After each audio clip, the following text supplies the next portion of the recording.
Hi everyone. Today we will study chapter number 2 rights in the Indian Constitution. तो ये हमारा है chapter number 2 और इसमें हम पढ़ेंगे कि इंडिया का जो कॉन्स्टिट्यूशन है उसमें कौन कौन सी राइट है. ठीक है. अब यहाँ पे पहले हमने पढ़ा था constitution is not only about the composition of the various organ of the government and relation among them. जैसे हमने पढ़ा था प्रीवियस चैप्टर में, कॉन्स्टिट्यूशन एक डॉक्यूमेंट है जो गवर्नमेंट की पावर पे लिमिट्स को सेट करता है और इंश्योर करता है कि एक डेमोक्रेटिक सिस्टम हो जिसमें जितने भी पर्सन है वो सर्टेन राइट्स को एंजॉय करे. So in this chapter we shall study fundamental rights contain in the Indian constitution. Part 3 of the Constitution of India lists the fundamental rights and also mention the limits on these rights. So, in the past 6 decades, scope of rights has changed and in some respects expanded. After studying this chapter, you would know what are the various fundamental rights listed in the Constitution of India, how these rights are protected and judiciary का क्या role है fundamental rights को या फिर other rights को interpret और protect करने में, and what is the difference between the fundamental rights and the directive principle of state policy. So importance of rights. 1922 में क्या होता है, जब कंस्ट्रक्शन वर्क होता है एशियन गेम्स का, तो गवर्नमेंट ने फ्यू कॉन्ट्रैक्टर को इंगेज किया था. ये जो कॉन्ट्रैक्टर थे इन्होंने large number of very poor construction workers को एम्प्लॉय किया था. ठीक है, from different parts of the country, ताकि फ्लाईओवर्स और स्टेडियम को बनाया जा सके. These worker were kept in poor working condition and इनको सैलरी भी बहुत कम दी जाती थी then the minimum wages that was decided by the government. एक टीम होती है सोशल साइंटिस्ट की, इनकी पुअर कंडीशन को स्टडी करती है और फिर सुप्रीम कोर्ट में एक पिटीशन डाल देती है. वो कहते हैं कि employing a person to work for less than the minimum prescribed wage amounts to begar or forced labor, which is violation of the fundamental right against exploitation. Court accepted this plea and directed the government to ensure that जो thousand of workers है उनको prescribed wages मिले अपने काम के लिए. मशाल लैलूंग was 23 जब उनको अरेस्ट किया जाता है. ये चुबुरी विलेज मोरीगांव डिस्ट्रिक्ट में है, बेसिकली असम में. वहाँ के एक रेसिडेंट थे. मशाल was charged of causing grievous injuries.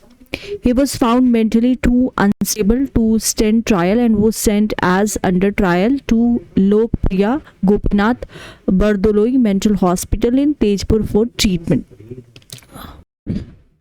अब यहाँ पे क्या होता है कि मशाल का ट्रीटमेंट होता है, सक्सेसफुली उनको ट्रीट किया जाता है, लेकिन और डॉक्टर 2 बार जेल अथॉरिटीज़ को 1967 और 1996 में लिखते हैं that he was fit to stand a trial, but no one paid any attention. Mashan Lalung remained in judicial custody. Mashal Lalung was released in July 2005.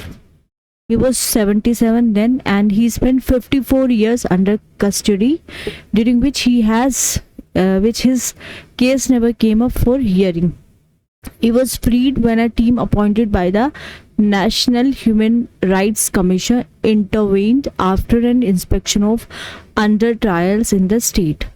मशाल की जो एंटायर लाइफ थी वो वेस्ट हो चुकी थी बिकॉज एक प्रॉपर ट्रायल उनके अगेंस्ट नहीं हुआ.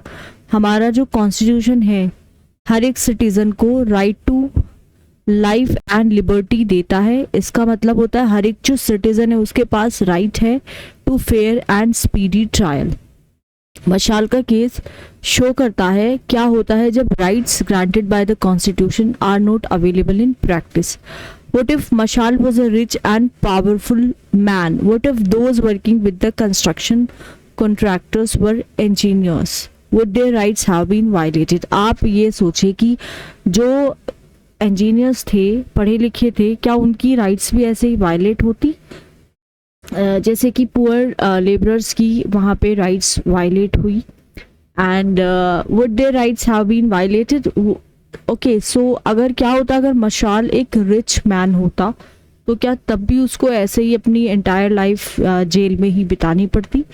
ठीक है, सोचने की बात है.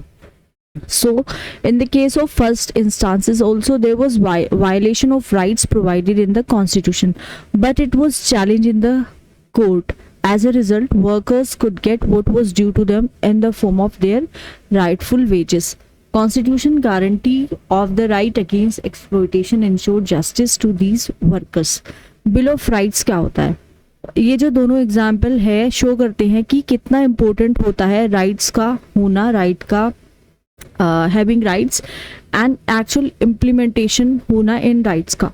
डेमोक्रेसी को इंश्योर करना चाहिए कि इंडिविजुअल्स के पास सर्टेन राइट्स है एंड जो गवर्नमेंट है will always recognise these rights. Therefore, it is often a practice in most democratic countries to list the rights of the citizen in the constitution itself. Such a list of rights mentioned and protected by the constitution, इनको हम bill of rights बोलते हैं, जो हमारे constitution में mention है. Bill of rights prohibit करते हैं गवर्नमेंट को फ्रॉम दस acting against the rights of the individual and ensures our remedy in case there is a violation of these rights. So from whom does a constitution protect the rights of the individual? किससे constitution protect करता है individual की rights? Rights of a person may be threatened by another person or private organization.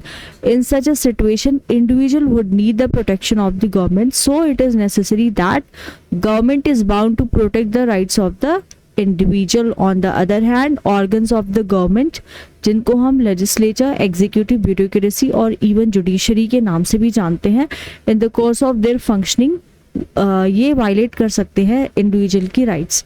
Okay, I get it. The Bill of Right is like a warranty card that we get when we purchase a TV or a fan, isn't it? Fundamental rights in the Indian Constitution. जब हमारा freedom struggle हो रहा था तो leaders जो थे freedom movement के, उन्होंने रियलाइज किया इम्पोर्टेंस ऑफ राइट्स को, कि राइट्स कितने इम्पोर्टेंट हैं, और ब्रिटिश रूलर से इनको डिमांड भी किया कि आपको हमारी राइट्स को रेस्पेक्ट भी करना है. Motilal Nehru Committee had demanded a Bill of Rights as far back as in 1928 में उन्होंने डिमांड कर ली थी. So it was therefore natural that when India became independent and the constitution was being prepared, there were no two opinions on the inclusion and protection of rights in the constitution. Constitution listed the rights that would be specially protected and called them fundamental rights. So these fundamental rights are those rights that the constitution has specially protected. और ये हमारी जितने भी citizen हैं India के, सबके पास basic अधिकार है जिन्हें कोई सरकार भी नहीं छीन सकती. इनको हम फंडामेंटल राइट्स बोलते हैं. They are legally enforceable. मतलब जब अगर हमारी फंडामेंटल राइट्स का खनन होता है, so we can go to the supreme court. Word fundamental suggest that these rights are so important that constitution ने इनको सेपरेटली लिस्ट किया है और स्पेशल प्रोविजंस भी बनाया है इनके प्रोटेक्शंस को लेके. फंडामेंटल राइट्स इंपॉर्टेंट है that the constitution itself ensure करता है कि सरकार भी इनको, गवर्नमेंट भी इनको वायलेट ना करे. Fundamental rights are different from other rights available to us. While ordinary legal rights are protected and enforced by the ordinary law, fundamental rights are protected and guaranteed by the constitution of the country. constitution ने ही इनकी guarantee ली है. ordinary rights may be changed by the legislature by ordinary process of law making, but a fundamental rights may only be changed by amending the constitution itself. fundamental rights को अगर change करना है तो constitution को amend करना ही पड़ेगा. लेकिन अगर ऑर्डिनरी राइट्स की बात करें तो ऑर्डिनरी लॉज से उनको बदला जा सकता है. So as we shall study below in this chapter, judiciary के पास पावर है, रिस्पॉन्सिबिलिटी है कि वो फंडामेंटल राइट्स को के वायलेशन के होने से उनको प्रोटेक्ट करे, चाहे वो गवर्नमेंट का हो, गवर्नमेंट से ही basically. Executive as well as legislative actions can be declared illegal by the judiciary अगर ये फंडामेंटल राइट्स को रेस्ट्रिक्ट करते हैं इन एन अनरीजनेबल मैनर. कौन सा मैनर? अनरीजनेबल मैनर में. So however fundamental rights are not absolute. और unlimited rights. अब अगर हम बात करें फंडामेंटल राइट्स को, तो हम ये नहीं कह रहे कि ये एब्सोल्यूट है या फिर अनलिमिटेड है। गवर्नमेंट इन पे रीजनेबल रेस्ट्रिक्शंस डाल सकता है। आप जैसे ये हमारा है bill of rights in the south African constitution. So South African constitution का इनॉग्रेशन होता है 1996 को। इसका क्रिएशन एंड प्रोमलगेशन उस टाइम पे होता है, उस जगह पे होता है जब साउथ अफ्रीका स्टिल फेस कर रहा था सिविल वॉर का थ्रेट, जब एपार्थीड गवर्नमेंट का वहां पे डिसोल्यूशन हो जाता है। So South African constitution says that इसका जो बिल ऑफ राइट है एक कॉर्नर स्टोन है डेमोक्रेसी का साउथ अफ्रीका में। ये फोरबिट्स करता है डिस्क्रिमिनेशन को on the ground of race, gender, pregnancy, marital status, ethnic और social origin, colour, age, disability, religion, conscience, belief, culture, language and birth. Grant करता है most extensive range of rights to the citizen. A special constitutional court enforces the rights enshrined in the constitution. Some of the rights included in the constitution of South Africa include करते हैं right to dignity, right to privacy, right to fair labor practices, right to healthy environment and rights to protection of environment, right to adequate housing, right to healthcare, food, water and social security. Children rights, right to basic and higher education, right of cultural, religious and linguistic communities, right to information. ये कुछ basic rights यहाँ पे हैं. Now we have to check our progress. Compare the fundamental rights in the Indian Constitution with the Bill of Rights in South African Constitution. Make a list of rights that are common to both the Constitution, available in South Africa but not in India, and clearly granted in South Africa but implicit in the Indian Constitution. Next topic is right to equality. Now you have to consider the following two situation. Imaginary situation है, but similar things do happen and can happen. Do you think they involve violation of fundamental rights? स्वदेश कुमार एक इंसान है जो एक village को visit कर रहा है. He is accompanied by one of his friend. They decided to have a cup of tea at the village roadside hotel.